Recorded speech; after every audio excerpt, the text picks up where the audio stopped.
Halo ayah bunda, pernah nggak sih merasa bingung saat anak belajar di rumah? Mereka terlihat diam, menatap buku, tapi kita nggak tahu apa yang sedang mereka rasakan. Bahasa tubuh anak sebenarnya bisa menjadi sinyal penting tentang perasaan, motivasi, dan kesulitan mereka saat belajar. Di video kali ini, kita akan membahas cara membaca bahasa tubuh anak saat belajar, apa artinya, dan strategi psikologi untuk menanggapi sinyal-sinyal tersebut dengan tepat. Bahasa tubuh anak termasuk ekspresi wajah, postur tubuh, gerakan tangan, dan kaki, kontak mata. Menurut Paul Ekman 1992, ekspresi wajah dan gerakan tubuh adalah indikator emosi yang kuat, bahkan lebih cepat terlihat daripada kata-kata. Sedangkan Lev Vygotsky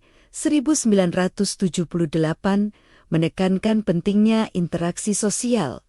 Membaca sinyal anak membantu orang tua menyesuaikan cara mendampingi belajar. Contoh nyata, anak membungkuk, menatap meja mungkin merasa frustrasi atau tidak termotivasi. Kaki digerakkan cepat, tangan mengetuk meja tanda cemas atau gelisah. Menatap keluar jendela atau mengalihkan pandangan anak mungkin bingung, kehilangan minat, atau butuh bantuan. Berikut beberapa bahasa tubuh, umum, dan interpretasi lebih rinci. Pertama, membungkuk atau menunduk. Bisa menunjukkan kelelahan, bosan, atau kurang percaya diri. Contoh, anak F terlihat menunduk saat membaca buku matematika yang sulit. Tu, mengetuk meja, menggerakkan kaki, atau gelisah. Tanda kecemasan, frustrasi, atau sulit fokus. Contoh, anak G mengetuk meja sambil mengerjakan PR kemungkinan merasa kewalahan dengan banyak tugas. Ketiga, menatap ke jauh atau mengalihkan pandangan. Anak mungkin kehilangan minat, bingung, atau butuh bantuan. Strategi: ajak anak berbicara santai untuk mengetahui apa yang membuatnya bingung. 4. Tersenyum atau mengangguk sambil belajar. Tanda senang, fokus, dan terlibat. Orang tua bisa memberi dorongan ringan. Hebat, kamu fokus banget. 5.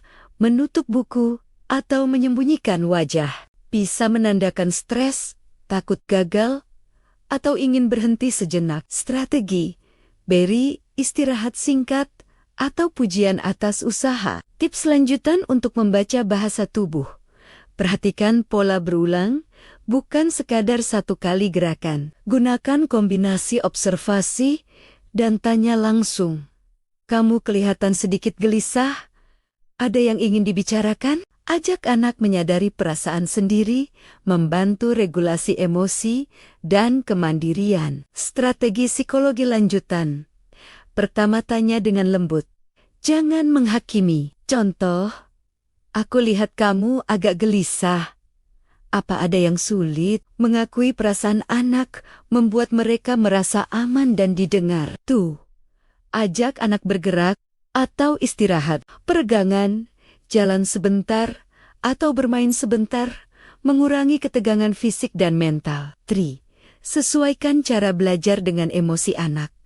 Anak bosan, ubah metode belajar, misal belajar sambil bermain, atau visual. Anak frustrasi, pecah tugas menjadi bagian kecil, beri pujian atas setiap langkah selesai. 4. Gunakan ekspresi positif dan dukungan fisik. Senyum, anggukan, atau tepukan ringan di bahu memberi rasa aman dan diterima. 5. Berikan pilihan dan otonomi. Anak bisa memilih urutan tugas, meningkatkan rasa kontrol dan tanggung jawab. Contoh, mau mulai dari PR bahasa Indonesia dulu atau matematika? 6. Gunakan teknik check-in emosi. Setiap beberapa menit, tanyakan, sekarang kamu merasa capek atau bosan? Membantu anak mengenali dan mengelola perasaan sendiri. 1. Perhatikan pola konsisten. Misal, anak selalu menunduk saat matematika, butuh dukungan ekstra, atau metode belajar berbeda. Catat perkembangan dan reaksi. Gunakan jurnal singkat, waktu belajar, tugas, bahasa tubuh, dan respons orang tua. 3. Libatkan anak dalam observasi diri. Contoh, kamu merasa bosan saat belajar matematika.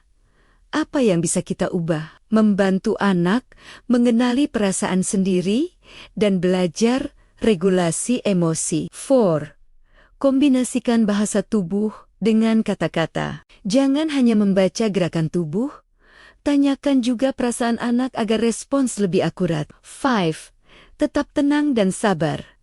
Bahasa tubuh anak sering berubah cepat. Orang tua yang tenang, anak lebih fokus dan nyaman. 6. Rayakan kemajuan kecil.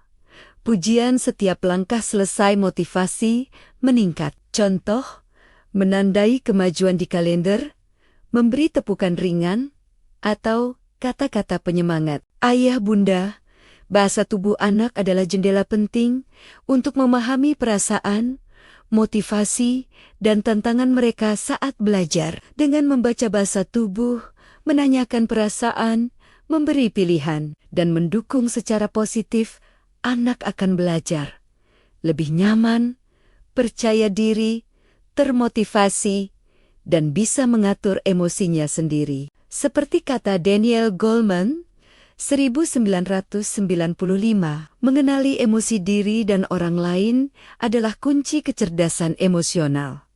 Mari kita bantu anak belajar dengan memahami bahasa tubuh mereka agar belajar menjadi pengalaman positif, menyenangkan, dan efektif.